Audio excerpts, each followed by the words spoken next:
Well, Bandon Dunes opened in 1999. It was the first course at what has become the most popular golf resort in the country. Scotsman David McLay Kidd was barely out of his tartan diapers when he designed the course. He's gone on to create a lot of highly regarded golf courses since then. And David McLay Kidd has been one of our favourite interviews in the past, and we're pleased to have him join us again now. He's at his home in Bend, Oregon, soon to be headed this afternoon over to Bandon. David, do you still get a little bit of excitement when the best players in the world are about to tackle one of your courses? Or are you a little bit nervous about whether or not it will hold up? No, I get super excited, Eamon. I throughout my career, I've always thought that the amateur events and the USGA events are indicative of the quality of a golf course. So for me, a PGA Tour event is great, but when the sponsors roll up a bunch of money, there's a good chance they'd play anywhere. When the USGA pick a venue, the golf course is a lot higher up on their requirements. So I feel really honored that Bandon's hosted a lot of these amateur events.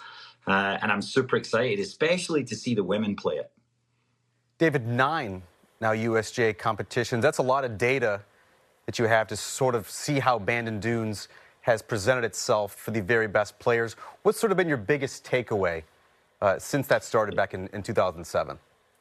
You know, when we knew that the men's amateur was going there in 2020, Mike Kaiser, the owner, and I chatted, and Mike said, well, do you want to do anything in anticipation of the men? And I said, yeah, I want to look at all of the bunkering and quite a few of the holes. Mike said, well, what are you doing here? I said, I'm going to move the bunker close to where all the divots are, because I know where the best players are trying to get to now. I can see it. The evidence is right there in the divot pattern.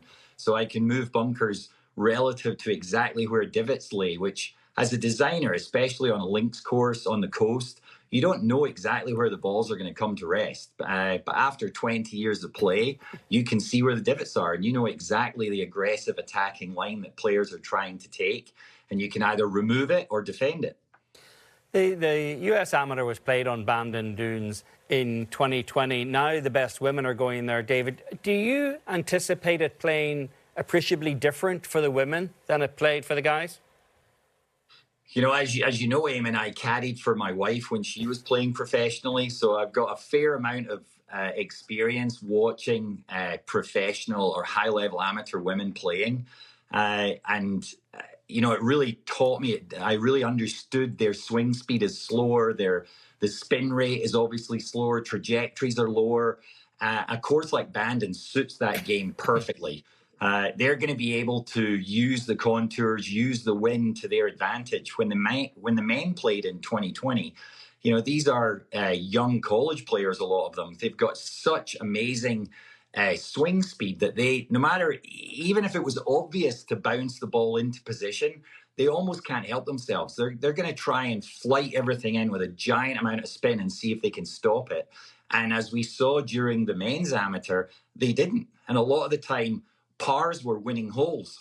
I'm going to be really excited to see the women use their slower swing speeds and less spin, but have to use the contours to try and get balls close. My hope is that the women give a masterclass on course management that the men really didn't. David, match play has been burned into your DNA as a Scotsman. How do you think that Bandon Dunes' closing stretch and sort of highlight that sort of drama that you're going to see at the U.S. Women's Amateur? You know, I'm not sure I even realized when I was building Bandon that being a Scot, playing all my golf as match play, that it translated into the design I was creating. It wasn't until really after I'd finished that others pointed it out. The final 4 or 5 holes are real do or die. You can really bring yourself from a behind position and win, or you could defend a position. And the strategy of that is really, it's chess, not checkers. On 16, which is probably the best known hole on the property, you could go for it. You could try and hit that green and one, and yet you could lay back and try and make birdie. And that could swing a match very easily right there. 15, the par 3, dead into the summer wind. We saw that be really the deciding hole for most of the final matches during the men's amateur. I was there. I was one of the few spectators because we were in the middle of the pandemic. And I was tearing my hair out because as the designer and as a frequent player at Bandon, I could see the strategy that I would have told the players to take if I'd have been on the bag. On 15, it was a winnable hole with par, and the fat of the green is at the front.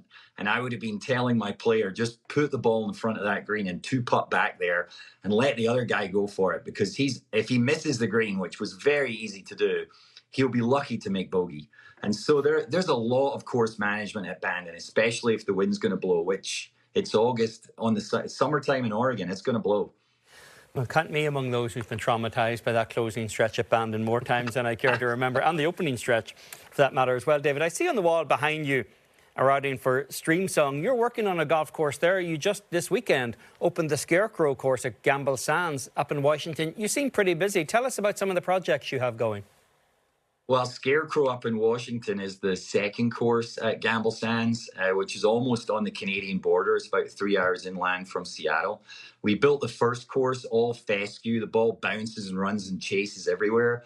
And people just loved it. I mean, I would say it's the best fescue golf course in North America. And so we built a second course doubling down on that. All fescue, sand, the ball just bounces and rolls everywhere. We opened it last week. We had 219 players on opening day on Scarecrow alone, which I think must be a record for opening day. Yeah, there's some pictures of it. It came out really well. Phenomenal piece of land, great sand. I mean, any golf course architect is desperate to work in sand once in their life, and I get to seem to work on it a lot. And it just makes the game so much more multi-dimensional because so much happens after the ball lands. And it's you as a golfer, you have to figure out or predict what that's going to be. And a lot of the time, I played on Thursday last week with an older golfer and a couple of other young guys. I was able to caddy the older golfer around the course to get him to hang with the young guys, because if he hit just the right spot, his ball would take off and end up down where the young guys were. When he's playing it into greens, they're trying to throw darts. He's bouncing it in from the sides and keeping up with the young guys. So links golf at its best is a real leveler of ability because if you can predict the bounce, someone with lesser swing speed can hang with someone who can hit it hard. David, sorry, you've had such a interesting career journey, a career trajectory. I'm curious, with the new projects you have going on, now returning to Bandon Dunes for the U.S. Women's Amateur, how has your sort of design philosophy changed over time? You know, I think I started in one place and ended up back in the same place. You know, the game of golf is meant to be a ground game. That's what I learned as the son of a greenkeeper in Scotland. The game of golf should be played along the ground to a large extent. And I think that's what got missing in the United States.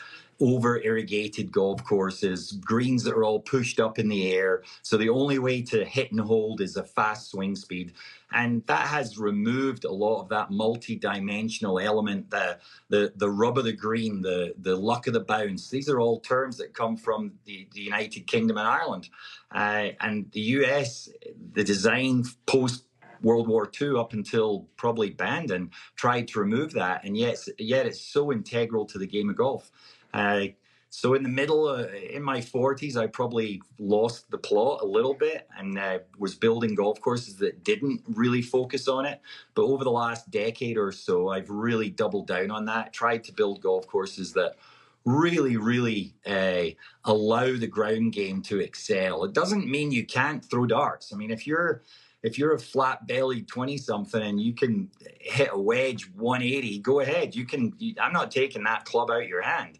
I just want me and my dad with slower and slower swing speeds to have an alternative course of action, something where we can still try and score on the golf course. So the ground game allows that. And I'm going to keep doing that the rest of my career.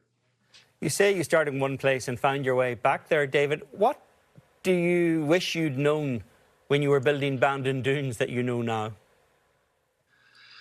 You know, when I built Bandon Dunes, I didn't understand what I was doing, Eamon. It was really all intuitive. I was just leaning on what I knew as a kid, being born and raised in Scotland. I was building holes that were familiar, but I didn't necessarily understand why they were familiar. I couldn't break them down into their pieces and say, you know, this hole is reminiscent of a hole in Scotland for these reasons. It was just pouring out of me, kind of like the DNA of a greenkeeper's son.